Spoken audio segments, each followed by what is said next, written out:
Chad, I heard you like Guild Wars 2. Freaking enjoy this game. Freaking Oh my gosh.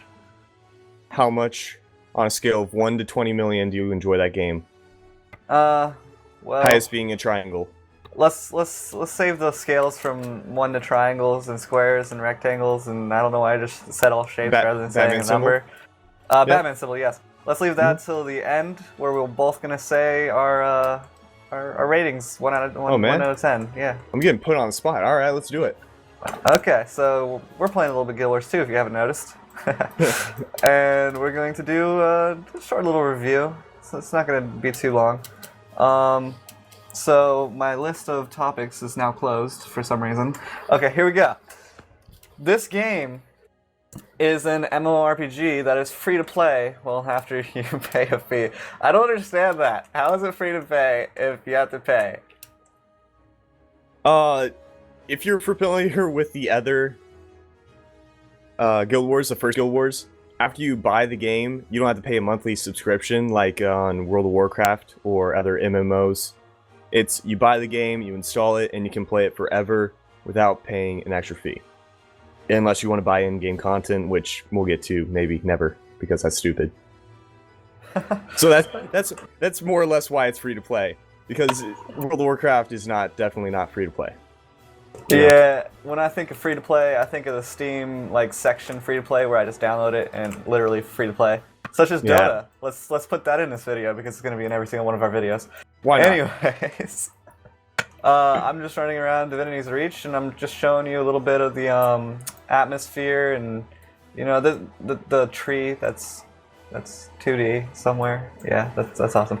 Anyways, this game is a lot more fantasy-like than Guild Wars 1 was, with its artistic style.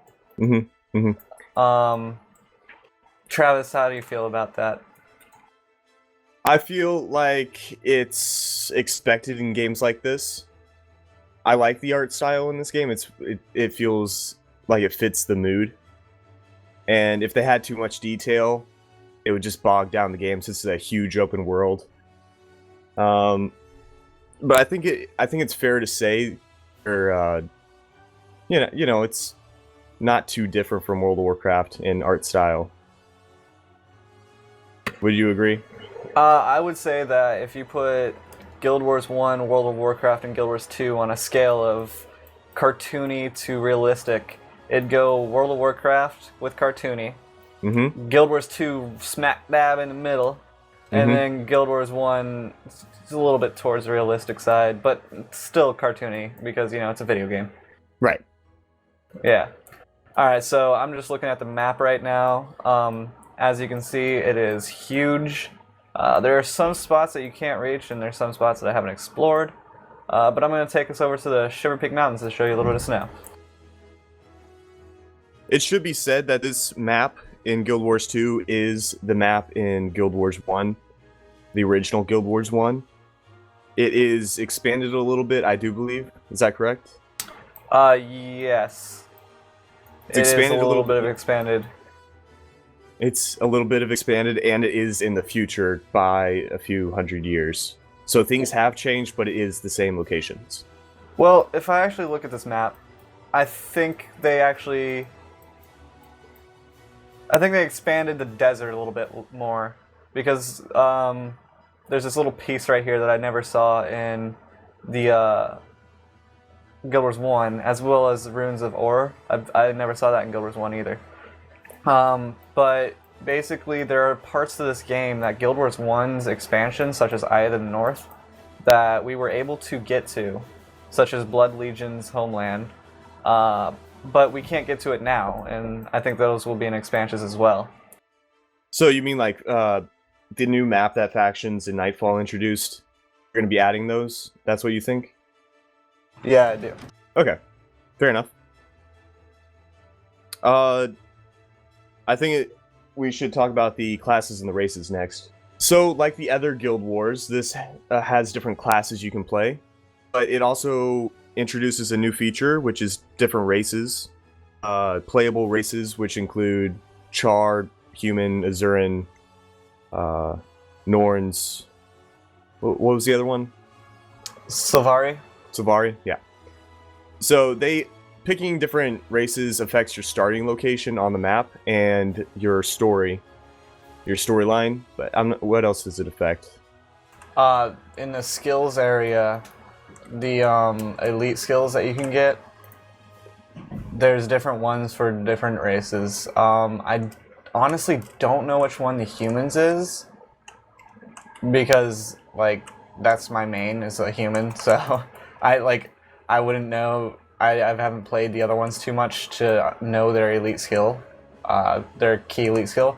But I know the Norn has shape-shifting abilities that they can do, such as turning into a snow leopard or a wolf. Okay. The other thing that you have to make while you're making a character, or pick while you're making a character, is the class.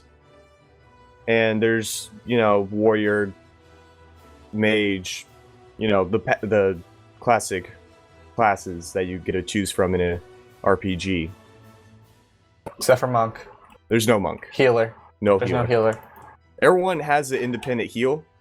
Each class and race has their own heal. So it's less dependent on a healer in your party when you're doing a raid or an instance. Yeah, they don't rely on the tank, healer, nuker anymore. They just, basically everybody's a nuker healer. And there are still tanks, but everybody has their own heal. Which I dislike. I don't know how you feel about that, Travis. I like the classes of monk that, you needed one to succeed. But now it just feels like I'm running around, running and gunning with the rest of my party, not really, paying attention to my health. Well, in Guild Wars 1, I used to play the role of the monk. I like that role. But if you were playing Guild Wars 1 near the end of its life, you had to go with just a henchman, and there was no real people around. So you were kind of just stuck with this AI that was really terrible. And it didn't make it much fun. So I guess having the ability to do your heals and stuff, that helps a lot. But I'm not sure how it does or helps out the team composition in this game. That just leads me into another topic. Not really trying to stray away from the skills classes and map topic, but it just brought up something. No problem. I don't like the parts of this game that are barren, and I believe that when they took out the monk and the team aspect and the Guild Wars 1, you were able to go to towns and start the story from the towns, and so you would find a party there, and you would have to find a party in order to get through the mission. Right.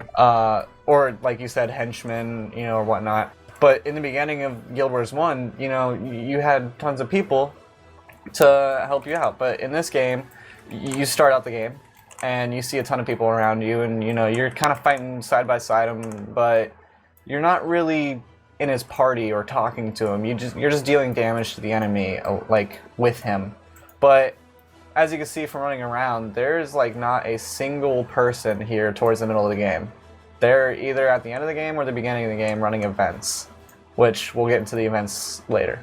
But it kind of broke down the team aspect of the game, and you're kind of solo farming most of the time, and there's just not much to do with the team in this game. Unless you have a guild or a party Exactly. with you. Right. Unless you have a guild or party. And it's really hard to, if you quit this game for a while because, life gets the better of you, to pick it back up again, because it's just boring when you're alone. So anyways, we should talk about skills now. Right, okay. Another thing they took out from this game, besides,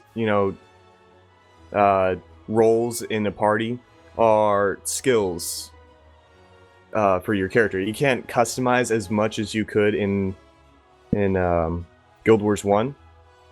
What pretty much happens is you equip a different weapon, you get a new set of skills. Chad, you want to elaborate on that? Yeah, Guild Wars 1 and, well, any MMORPG does it right in the sense that you're able to come up with hot new combos with your skills. Such as, say I want to use flaming arrows with my barrage, to where I will hit 3 enemies at once with my flaming arrows in Guild Wars 1. I can do that. And then I can also change it to frost arrows if I want. But in Guild Wars 2, you're stuck with these 1 through 5 skills unless you switch to weapon, and then you're still stuck with the same skills. So everybody has the same skills, basically, if you're the same class. Using the same weapon. Exactly. Right. But then the only customization, which is, it gives you a little taste of, customization and uniqueness, is the 6 through 0, which I don't believe is enough, because first of all, the 6 is your heal, so you're going to have to choose the best heal out of that, and, it's just preference, I guess. But the 7 through 0 skills, you have to unlock with skill points, and it's just, there's not really good combos with those. It's just too little of a choice to choose, like, oh, this is the best combo because, I'm going to do a ton of damage with these 3 skills. Like, no, you're not going to do a ton of damage with those 3 skills. Right. In Guild Wars 1, I had my little niche, and I knew what game type and gameplay I liked. And then moving to Guild Wars 2, I would equip a weapon, and I'd be like, well, I like my first and second skill, but my third and fourth skill are completely useless to me. They don't fit my playstyle at all. And it would be like that for every single weapon. So I would use maybe 2 skills on each weapon, and it was just, it felt like I had empty keys on my keyboard at that point. Yeah. I do know that, like, when I'm playing this and, I have my longbow equipped, I'll start attacking this guy. And there are 2 skills that I use the majority of the time. Mm-hmm. I use rapid fire because it'll shoot out multiple arrows at the foe. So I'll show you right now. See, it's a faster, rate of fire, but it has a 7-second cooldown, which that's another thing. Mana. I loved mana back in the first game, but they took it out of this, and it's just all cooldowns. And Barrage is the second skill that I like, which is a 22-second cooldown, and it just showers arrows around you. And those are basically the 2 skills that I use most of the time. I could use Point Blank Shot, but it doesn't really do anything. It does 757 damage, and it knocks the foe back a little bit. So that's a useless skill. And Hunter Shot is 379 damage, and it does make me go invisible, but it's for 3 seconds, and it gives my pet swiftness, but I just see no use for it. It's just not a useful skill. I'm doing 888 damage there. Why would I use a skill that does 379? Right, and the reason they did this, they say, is to improve the fairness in PvP. Which I can see that. Right. And I agree with it. But the people who came to this game to play PvE are really disappointed. Right. And so I think a lot of this game is made to be even or fair, because when you go to a area that you've already passed, you get scaled down. Your items get scaled down, your level gets scaled down, you have less health. When you move to an item or a area that is more, later on in the game, up to your level, you resume your current level, right? Yep. Mm-hmm. Because right now, as I was just hovering over, I am level 80, but I'm acting as a level 50. Right. Because of the area I am at. And that's just, they say it's scaled down to make you have fun in that area if you're helping someone, but it's honestly just scaled down to make it fair, I think. Yeah, but then there's also that it's scaled down to, say, you bought the game just yesterday and you want to play with me. Right. And I only have level 80s. And I don't have another character slot to create one with you, and I don't want to delete a character. I can come back and I'll be the same skill level as you, and my weapons will do the same damage that you do, and we can have fun and play together.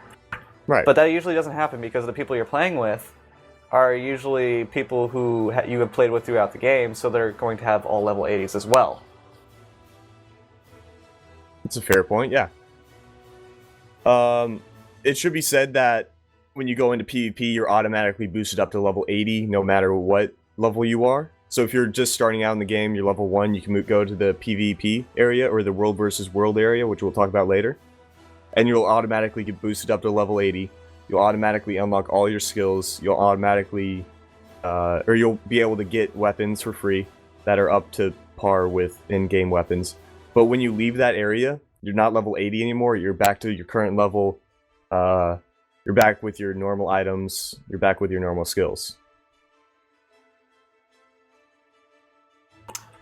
Yeah, and that is good for the PvP portion, but when we get into the WoW portion, I'll explain how I don't like how they do it in a way, but yeah, I'll touch on that when we get there. Okay. So let's talk about, first off, I have 3 level 80s and have beaten the story completely once. I've done multiple dungeons, and I've played this game for about 500 hours. While Travis, how long have you played this, and etc.? I started the game, got maybe one character up to level 40. Definitely not over 100 hours. I don't know, I just got bored with it, I guess, and I quit it. And when you asked me to play with you recently, I had to make my password, and to remake your password, you have to provide them with the serial code. And I pre-ordered the game, bought it online digitally, and deleted the email with the serial code for the game in it. It wasn't my fault. I'm not going to explain that. But anyway, it's old girlfriend. It's no big deal. So I had no way to get back into my account because I deleted it. So that was the end of my Guild Wars 2 experience. Just level 40, and that was it. So I don't have as much experience in this game as Chad, and you know, my viewpoint might not be as valid, but you know, at the same time, it might be as valid in the sense that I got the first impression. That's what you're gonna get when you just jump into this game. So, you know, yeah, I do believe that your viewpoint is valid, just because like there are many people out there who get up to that level and they're like, oh, I need to quit. But then, you know, you're balancing me out, which is like, I freaking love this game. Right. You know, I'll play it for 500 hours like I did. And basically, the only reason why I stopped playing this game is because, you know, there are other games out there, and I need to broaden my horizon and, you know, play other games. And I want to play, you know, more games with my friends rather than playing with people on the internet, such as my guild, that I don't really know. right. So, anyways, So- moving on. We've already talked about skill. What did you need to say? I was gonna talk about story. That's mainly the reason I quit and thought it was boring, is I didn't invest too much into the PvP aspect. That's what you're kind of saying is, you know, your main draw to this game, correct? The PvP? Yes. Okay. The 500 hours I sunk into this game, probably 400 of them was in World versus Okay. World, while the other 100 was just getting my characters to the level for World versus World. Okay, so then let's talk about PvE first, and then we can move on to the different PvP aspects of it, okay? All right, so let's talk about the combat in the game. Yeah, sure. I believe it's a little boring. Mm-hmm. When it comes to person versus environment. The reason I believe this is because I'm sitting here behind my character, watching animations play out, basically. I'm not really doing anything, except for that occasional, oh, you know, I have that amount of energy to dodge. Right. So I can dodge like maybe 2 attacks per sequence. I mean, the way I make it enjoyable is running in a circle. just circle strafing. Like, but when it comes to using your skills, it's so slow paced that you don't even have to use the hotkeys of the 1, 2, 3, 4, 5. You can just go down, click it. Oh, you need to click that 7 as well. Go over there and click that, and the guy's dead.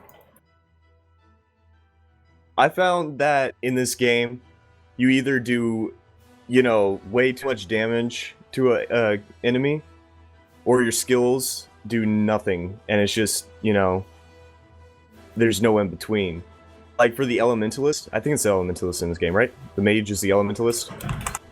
Yes. Right, there's this Firestorm skill that looks like it would just demolish anything under it, and it does maybe like 200 damage, or at least in the area that I was in, it would just do 200 damage. I'm just like, why would they do this crazy animation for a skill that's not good? But then again, that's so they can even it out, so that the Elementalist is not overpowered. But I agree, it kind of feels pretty bland, the combat, and I think that's partly because they made everyone's skill the same. You can't get your own personal, I want this skill here, this skill here, this skill here, and then I'm gonna use this playstyle, no one else has this playstyle, Right. Yeah.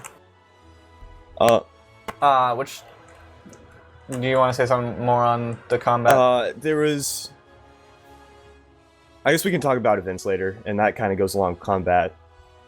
But I know you wanted to talk about underwater combat. Oh yes, underwater combat. Oh god, I absolutely hate it. Well, okay. It was good for like, oh man, I can attack something underwater. Yeah. That's cool. I can swim. Oh, that's cool. Because in Guild Wars 1, you weren't able to swim at all. You couldn't even go to the jump, water, basically. for that matter. Yeah, exactly.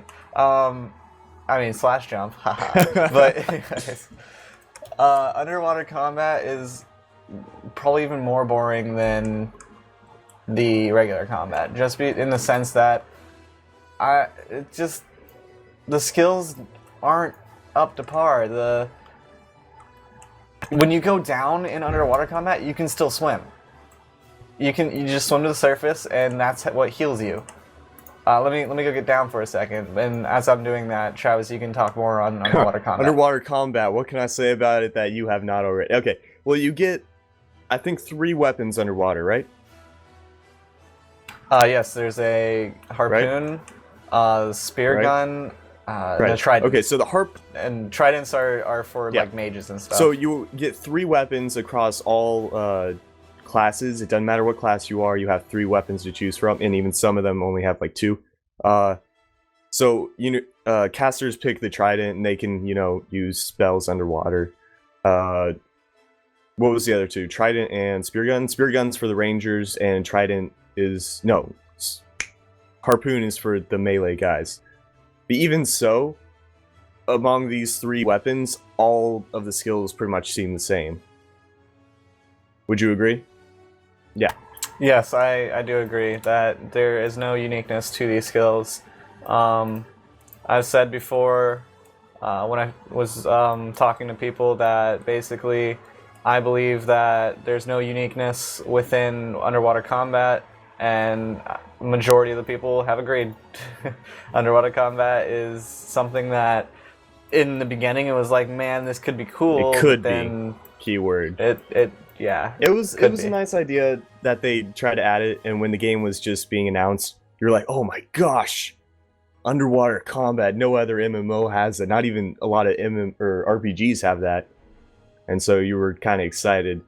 It didn't turn out to be that great. So you would just stay out of the water to fight. Pretty much. Is what you're pretty much saying. Yeah, since I'm a ranger, I would send my pet in, or I would try to get to the range that I could actually attack with my bow. And then the creature would...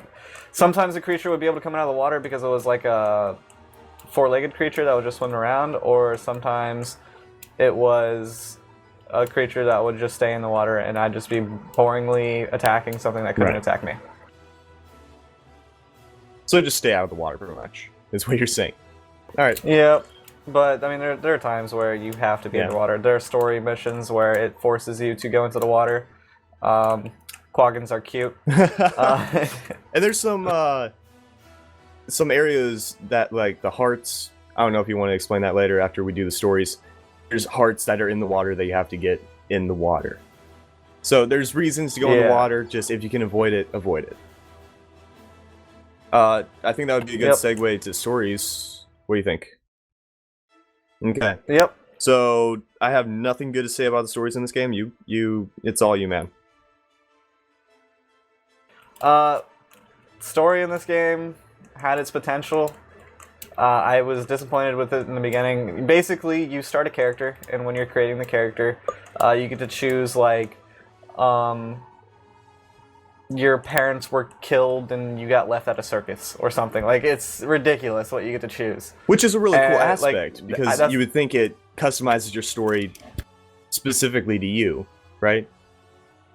Yeah, but regardless of what you choose, you still end up Right. in the same place. So you can choose that you were left at a circus, but you're still gonna go through and become the hero that Tyrion needs. Not the one Tyrion deserves, but the one Tyrion needs. Anyways, It's a cool idea. uh, Again, I don't think it really worked out like they expected it to. no, I don't believe so either.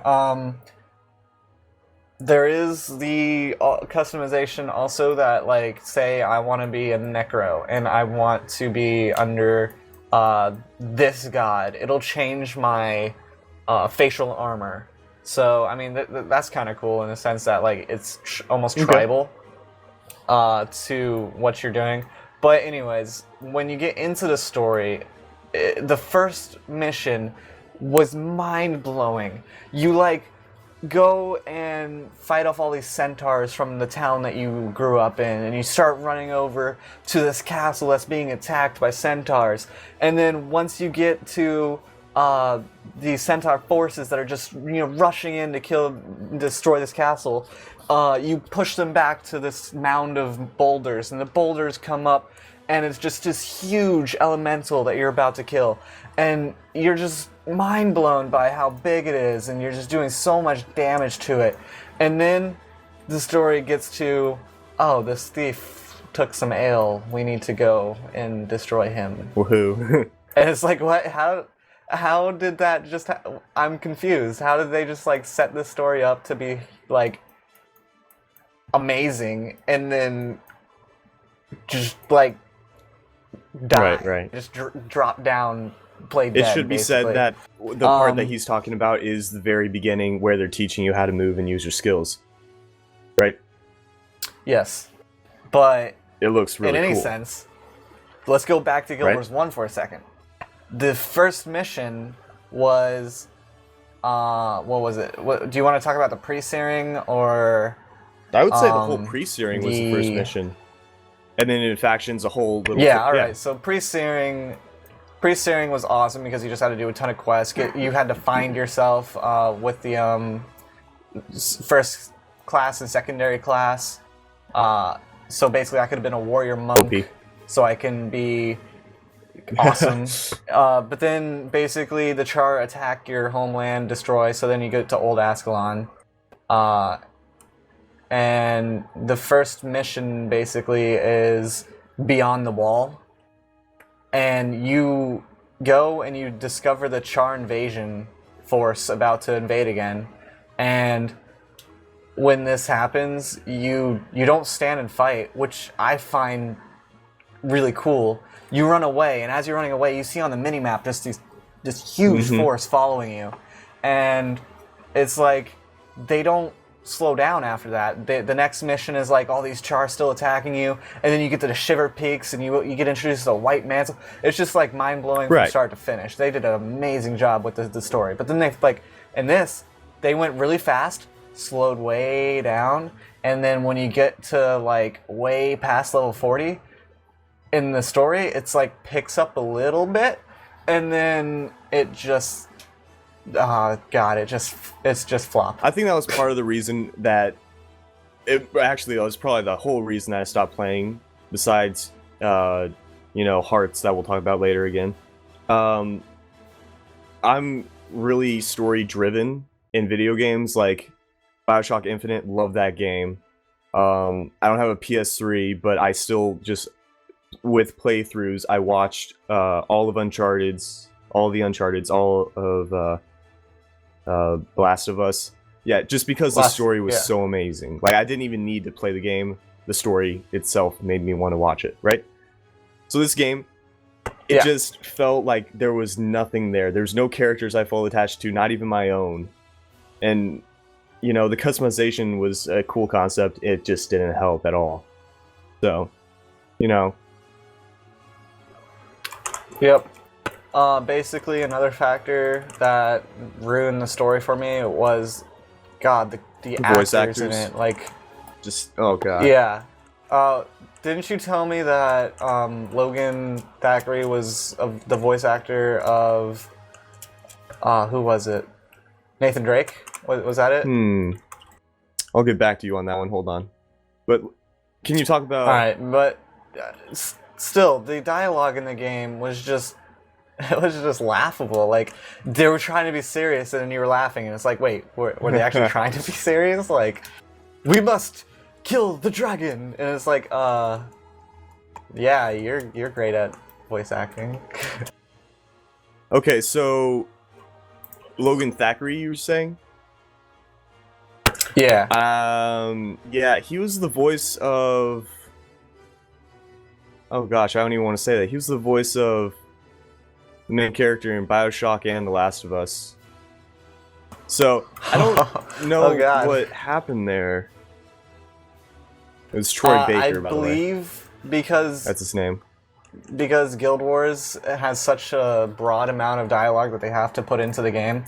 He probably just came in, recorded the crap, and left, and went on to the other games that he had to do. Like, he probably came in, and they were just like, just say these words. Not even gave him context. Okay, you're a person, now say these words. Alright. Yep. So, the story is not really what you play the game for. And there's not even side quests in this game. They give you these things called hearts, which again I have nothing good to say about. So Chad, take it away. All right, so hearts. God. Just say hearts. Hearts made me unheart the game.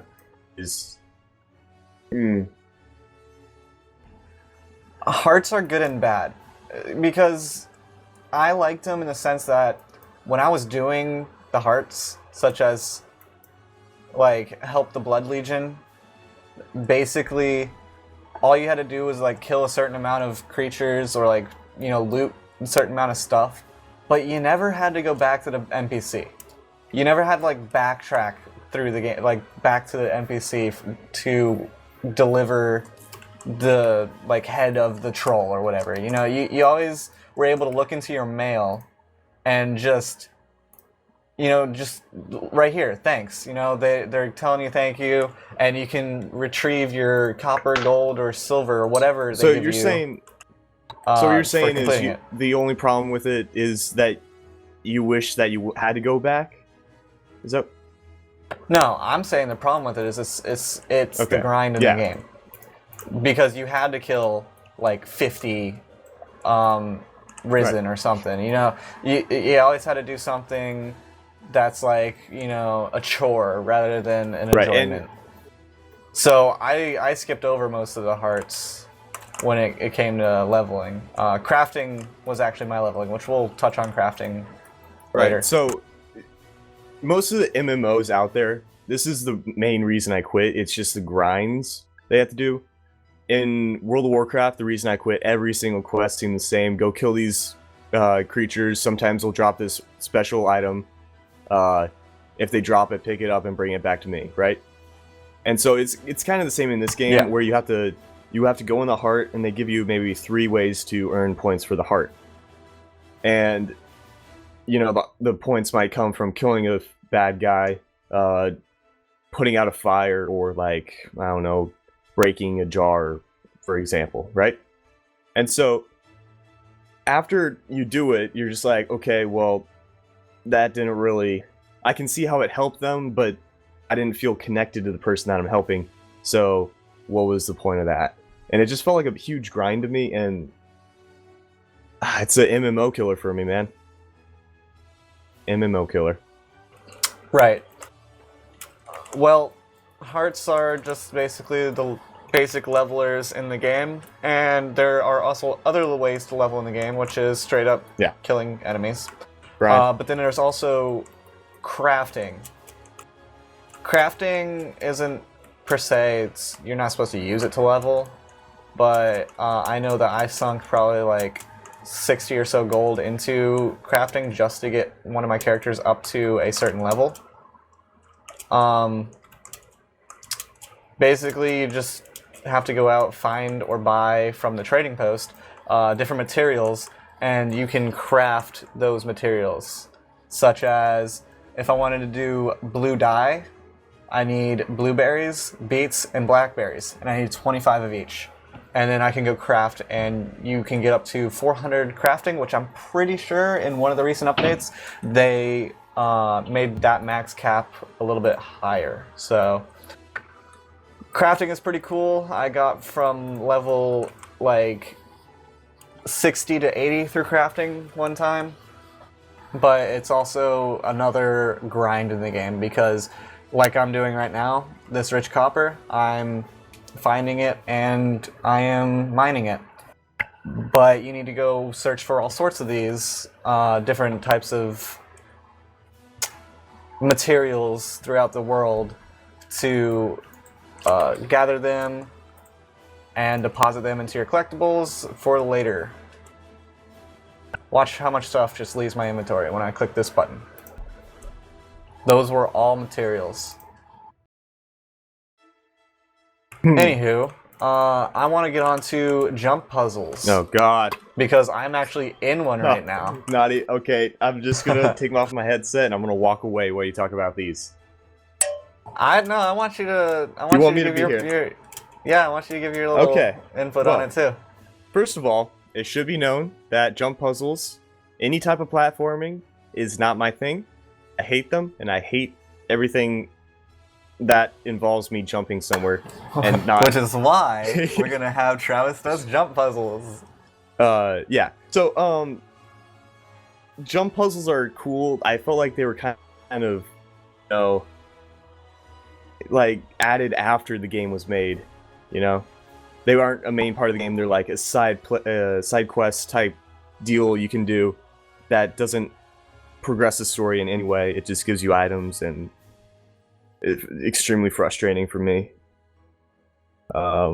Shad loves them, so go for it, man. Yes, okay. I, on the other hand, think that this is an amazing part of the game. Just because when you start... Where am I? Okay. When you start playing an MMORPG, the goal of the game is basically level up fast. Well, this game, with the jump puzzles, makes you stop and breathe for a little bit and explore areas. And it brings that new aspect of, there may be a chest over there that I could possibly get to if I make it through that jump puzzle. And so you start looking in the places you would never have looked before, and you start finding these different caverns or these different around the mountain areas that you can get to, and I believe that it's really cool in that sense. Could you agree with that? In the sense that... Yeah, if you like jump puzzles and platformers in general, that would be really cool. I'm just saying, as a person that does not like platformers, I don't like it. But as feature to the game, it adds a lot. You actually look at the environment and you're like, whoa, this is a really pretty game. The art style might not be perfect, like freaking Skyrim with ultra graphics and all that stuff, but it has a specific art style and it really does look pretty. So it helps you step back and enjoy the environment a little bit. Except for me, because I was just frustrated because I couldn't jump as far as you could, ever. But, Yeah, there are a few times where the timing would be really frustrating. And look at this, I'm not even standing on the platform. But all in all, I think they succeeded if you were the type of person that likes platforms. I can agree with that. I just am not the person that likes platformers, so yeah. Do you mind going to a PvP area, or do you want to talk about events first? Let's talk about events. I think that's a good idea. Let's talk about events. Let's talk about events. Oh god, I'm being struck by lightning. I hate it when that happens. Okay, so events. There are numerous amounts of events throughout the game. They're pretty cool. And basically, it's like a certain... Oh god, I forgot about that part. Here, if you want to play, I'll talk about events. Okay. So events are little instances that pop up around hearts usually. They are like a cool little, maybe a big bad enemy or a alpha wolf comes around and is stealing, I don't know, sheep or something. I don't know, that's just an example. So what you have to do is everyone around has to go and kill the wolf, and it takes maybe like 5 minutes, and your weapons seem like they're doing nothing to it. But after you kill the wolf, like, everyone celebrates, you get tons of experience, you get like treasure and stuff. So it's a pretty cool aspect, and it adds a little bit of spice to the game, because you don't know what event's going to go on when you're in different areas and at different times. And some of the events go really crazy, like if you're in a swamp, there's like a huge mud elementalist or something, right? And there's different events for different parts of the year, for different holidays, and Guild Wars is really good at this, or ArenaNet is. In Guild Wars 1, for Halloween, they would have Halloween events. For Christmas, they would have Christmas events, and so on. It's the same with Guild Wars 2. I'm not sure I like the Christmas event. I think that's around the time I stopped, but yeah, they have events that you can participate that are specific to the season. And, I don't know, it adds a little bit more to the game. So you're not just, you know, participating in that endless grind. So. Yep, that is true. Although I can say that this year I was very disappointed. This is the first year I actually went and took part in a Halloween event. I was very disappointed in the Mad King, because I remembered the joys of the Mad King when I was playing Guild Wars 1, and in this one he was just kind of just there. Like, it wasn't really anything special. Well, for the Christmas one, how did you think about that? Like, they have some good events, right? I enjoyed the Christmas one just because it's like I had no expectations for it, just because Guild Wars 1's Christmas event was just there, like I said. Right. And Guild Wars 2 Christmas event was it was different than Guild Wars 1's event, but I guess they just tried to do too much the same this year with the Guild Wars 1. And I actually loaded back up Guild Wars 1 to go back into the Christmas event to play, not the Christmas event, the Halloween event, to see what it was like again. And I was like, yeah, see, this is what I remember, this is what I like. And it was because the Mad King was a little bit bigger, and he was like scarier, and he actually like did more dialogue than what he did in Guild Wars 2. Well, there's not just events on like specific to the season. I don't know if I made that clear. You can just go to a heart anywhere on the map, and if it's a specific time or there's a queue that happens, that event will take place. Yeah, such as Jormag, the ice dragon. You go and you kill him. There's different sections to it, such as you have to get rid of his ice wall, and after you do that, the cannons can actually blow off his wings, and then he goes and lands to the left of you, and you go over there and you just have a bunch of people attacking him, and you have to there's a ton of enemies around you, and you have to protect the golems that have bombs, and when you're doing that, the bombs gets to Jormag, and they bring down his ice shield or whatever, that this like keeps depleting your health if you stand near him. Right, so they're pretty intense. They're not just, go kill this enemy, you kill him, great, let's move on. There's a lot of steps to some of them.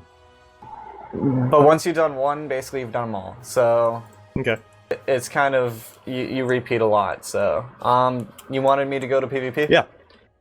Go to the actual structured PvP first, I think. Yep. Okay, cool. Doing it.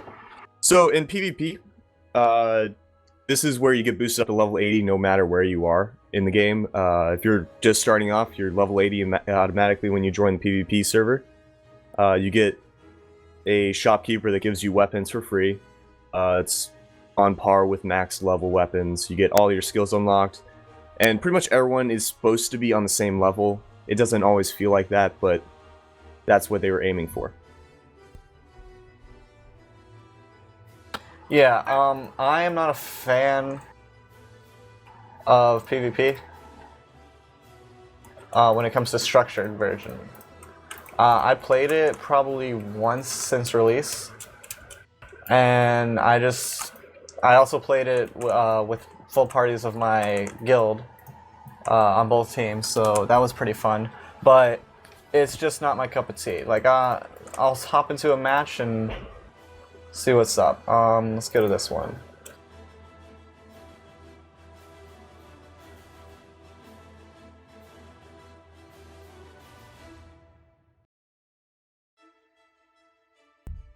Basically, PvP takes a lot of skill. Yeah. It's not your average, let me hop into a game and just fiddle about. So let's join a random team.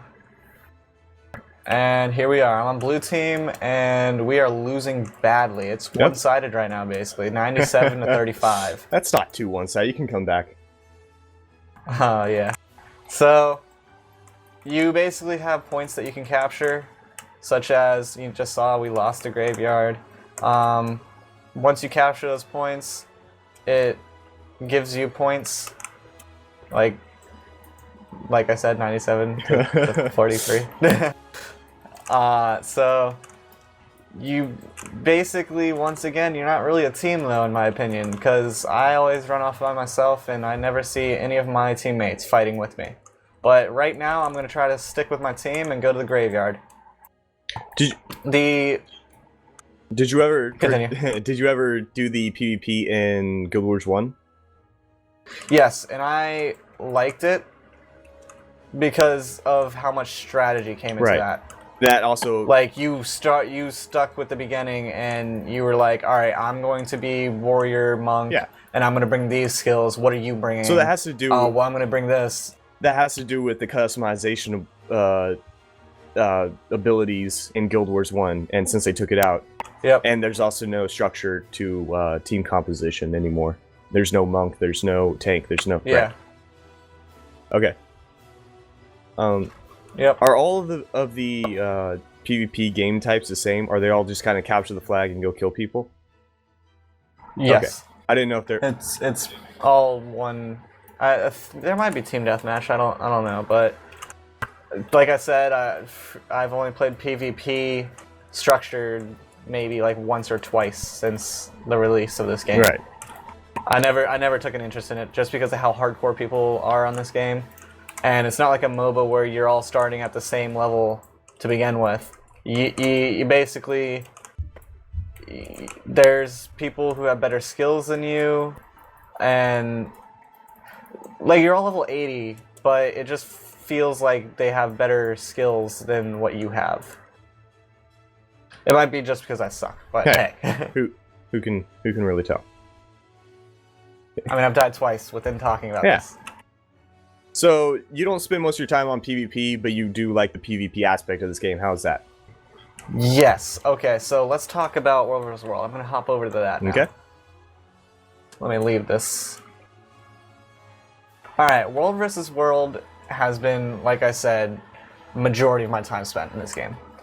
And I think I like it so much because of the tactical aspect of the game. So you have these 3 Borderlands, which it's Saturday, isn't it? Okay. We have these 3 Borderlands, and there's these points that you can get. So let me hop into, let's say, my Borderland, because I'm on Yak Spend, so this is my home world. Crap. What happened? Alright, the recording stopped because of the loading screen. So, my Borderland, Yak Spend, here we are. Alright, World vs. World is a Actually, it shouldn't be called World versus World, but it is. It's World versus World versus World. There are 3 worlds within this. And there's my home world, which is, you can see a little house next to it, Yak's Bend. And then there's Isle of Janthier and Northern Shiver Peaks. And then we're all battling it out to get the most points. So, if you look at the map, the blue team is doing the best right now. Who is blue? We are blue. So we are dominating on this server. All the servers, actually. So, for our Borderlands, we have everything. And these 5 little spaces right here, they, you can't really capture them all and keep them captured, just because they have like a 30-second timer. It's something new to the game that they did in the recent update, where once you get 3 of these, your world claims Bloodlust, which gives you a little bit more power and stuff like that. You do more damage and etc. So what you do within this, though, is there are castles on the map that and towers and stuff that you go off and you try to take over. So, say I want to take Stargrove back over. I would go over there and there would be a guild lord there that I would kill. I'd stand in the circle that they have, you know, sitting there, and I'd capture it. This would, after 4 minutes and 45 seconds, give me more points. Due to this top bar here, I have 10 supply to where I can build catapults and stuff like that. And then we're going to get 480 points in the next 4 minutes, which will go towards these points right here. So, I just love this, because when you actually get into groups and stuff. It's not much fun when you're alone like I am right now, but you can still find little areas that you can start conquering yourself, such as the sentries, like this little flag area right here. There's one enemy there, you just, you know, take that over, and you get a little bit of experience, and yeah, so... So it's fun whether you play it in a big group or by yourself, or in a small group. Yes, I think the majority of the time, small groups are the most fun because we can go undetected. Okay, a little stealthy. I'll get more into that later. But how do you like World versus World from your experience? World versus World versus World. I didn't play much of it. What I did play is, I think when we were just starting, we were playing mostly with big groups, and so we were just small little henchmen in a big, huge army, and I didn't feel like we were doing anything. I was running around so confused. I was just like, what do I do? But in the grand scheme of things, there was catapults firing that people actually controlled. There was people on catapults on the towers shooting down at us. And, you know, once you finally bust down the gates, you run into the castle and all your team's like fighting their team. It's just really a big awe moment of the game, I feel. Yeah. And sorry. Within this game, there was something called culling, which was kind of stupid. They took it out. Basically, if a mass amount of group got together and stayed like on the commander, which is a person who bought $100 gold commander tag, that he has an icon on his head. If you stand on him and run in at the same time, most of your party would be invisible. So you could attack maybe like that one elementalist that's, you know, that's attacking you, but then the other 40 people that are there, you can't see them. So that was good when they took that out. But that was a very big strategy in this game, because there wasn't really that awe moment anymore. There was, holy crap, we're being killed by invisible people.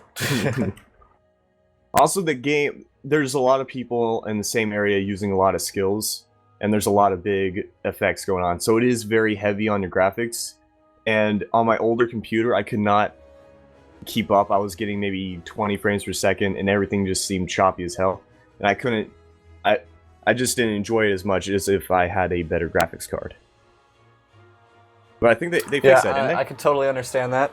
Yeah, they fixed it. They basically, you can turn off effects. You can turn off character actions. So basically, you're just looking at other characters and they all look black, I'm pretty sure, is what I've seen from if I turn my graphics all the way down. To where you can basically see yourself as like your character doing all the actions, but then when you're looking at other people, they're literally a black like person. That's, And you know, I'm not trying to be racist. that's, I guess it's a solution, not the best solution, but it helps, and people Yeah. can actually play now. Instead of not being Yep. able to play at all, they actually can. So that's a good on them, you know? So, I mean, that did well. So something I was going to touch on was... what was it? Man, I don't remember if you don't. I don't remember either. Anyways, let's continue with World vs. World. Being in big groups and being a low level. Alright, so that's what I want to talk about, was leveling. Okay, so you can basically go from level 1 to 80 within World vs. World. Ideally, that would be really hard.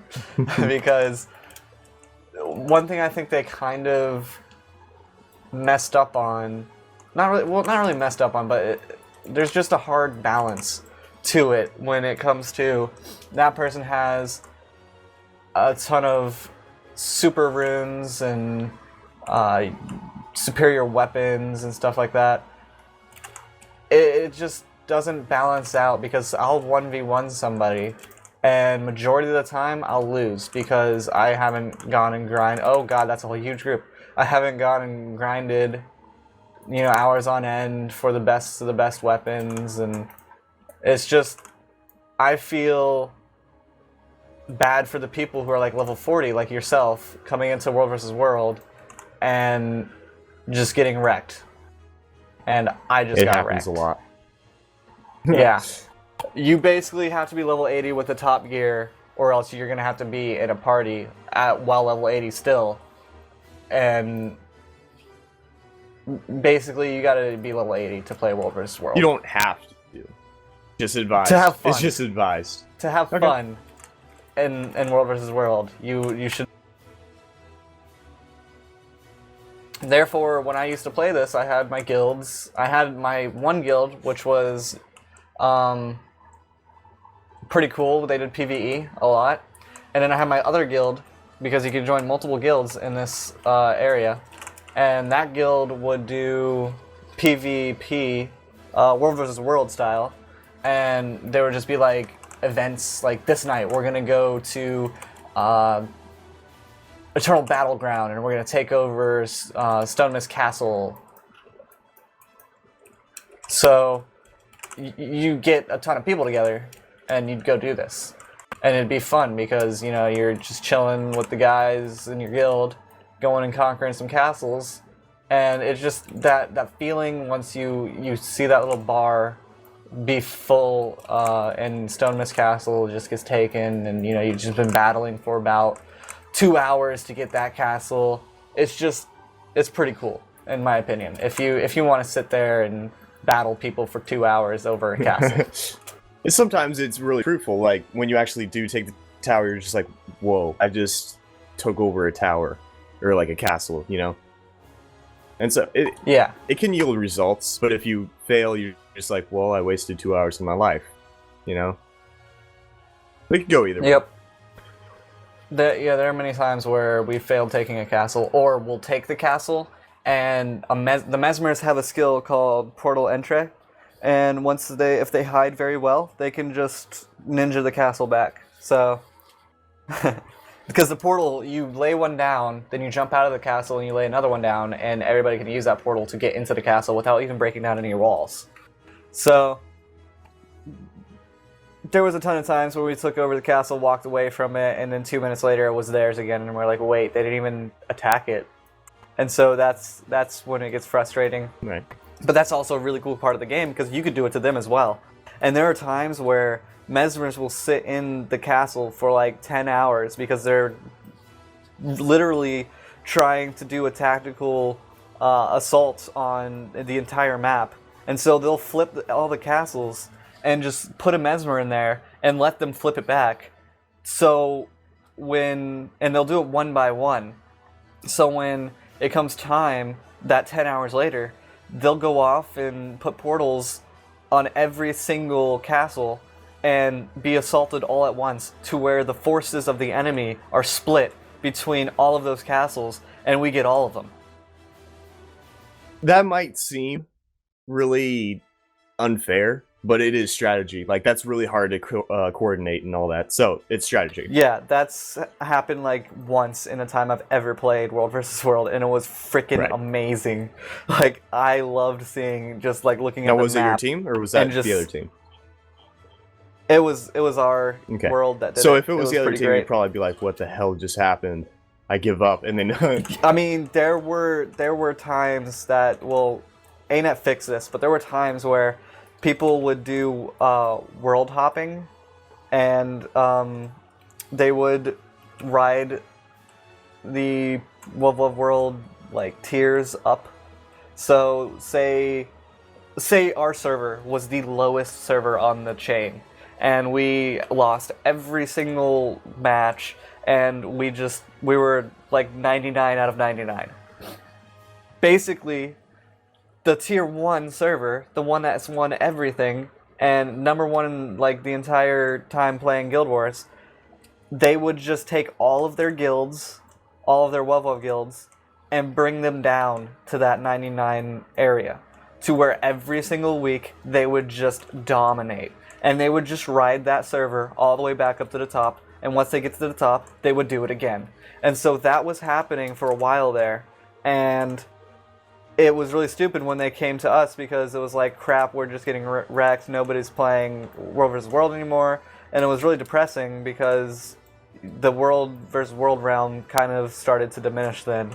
But they put in that you can't transfer servers without paying now. So that's also kind of stupid, because I would have loved to be able to transfer servers. Say my friend's playing on like Dragon server and I wanted to, switch over. I can't anymore. I can guest over, but that's not the same. I want to play World vs. World with him, right? I can't. I can only guest over, or I'll have to pay. Some solutions ruin fun, and some, it's not a perfect solution, but it's there. Basically, the majority of the people playing World vs. World ruined server swapping for everybody else. And when you say World versus World, each world is a different server. It's not a world. Yeah. They're all the same world. It's just a different server that you play on. I don't know if that needed to be cleared up, but there it goes. Yep, pretty much. So, like I said, being a low level in World vs. World is kind of boring, as well as being alone, because you can't really take any castles or anything. But there's these siege equipment, such as the Superior Trebuchet blueprints, the Golem blueprints, the Catapult you can brew blueprints. Dude, you brew them up. Flame Ram, Arrow Cart, and then the regular Treb. And then the Superior Ballista. Basically, you just put them down. I'll put down a Flame Ram real quick to show you. Hey, quick question. Yes, sir. Is the Superior Trebuchet better than the normal Trebuchet? 10 out of 10. Yes. 10 out of 10. Clarification. That's all you need. Alright, so I'm pretty sure that the regular Treb does like 1,000 damage, while the Superior Treb does like 10,000 damage. Alright. Something like that. It does a lot more damage. Hey, look, we're taking over the supply camp. Look at that little bar going up. Let me see if I can hop in here. Boom, got it. Alright, so basically the Flame Ram, I didn't fully build it, but you just place it down, you build it with some supply, you grab some supply from supply camps. It's pretty trivial. Alright, we have spent a lot of time on World vs. World, but there's a lot of content within it. I think there is. Yeah, and that's why I've loved it so much, is because you can do so much in it. Sometimes it gets a little grindy when you're just sitting in a Zerg and going around and flipping towers. But when you actually get to like the beginning of the reset, such as Friday at 8, they reset the servers, and you basically all start with 0, and you only have your area controlled. And then you have to spread out and take over other, areas and castles and stuff like that. So that's always a fun time to play because everybody hops on, all the servers are queued up, everything's full, and then you have plans that are like enacted, and there's like my server has a mumble that you can literally go on and go to the servers such as Yex Bend and listen to different raids that are going to go on.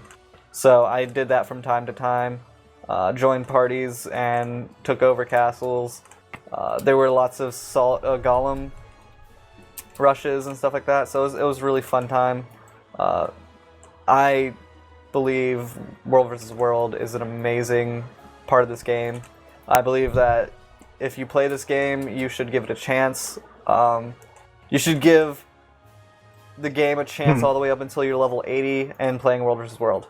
And then once that happens and you still don't like it, then just stop playing because it's not worth it. It's not going to get any better at that point. It's not going to get better if you don't like World vs. World and the game itself. You're not going to like the game if you don't like the game. It's pretty much what you're saying. Okay, fair enough. You can't force yourself to like the game like you can force yourself to like music. Ooh, I don't agree with that. But with other things I don't agree with, what would you rate this game?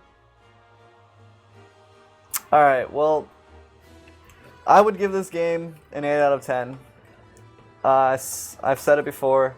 If you're not playing with a group of people and or you haven't played for a while and you try to hop back in the game, then it's just hard to get back into it. That's why I'm going to rate it at 8 out of 10 and not a full 10 out of 10 because it's no fun by yourself, and majority of the time if you're not with a guild party or friends, you're by yourself and grinding. As well as the skill customization. Customization. English is hard, I know. Basically, customization could have been better. It's lacking there, and the story. So, 8 out of 10 would be my final take. Alright, and I would rate it I'm going to say 5 out of 10.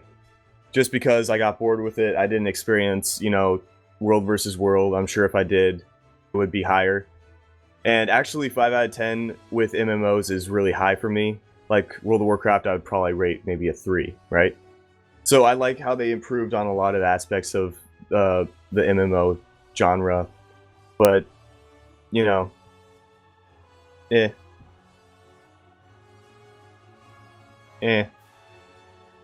I think that's a great... Alright, well...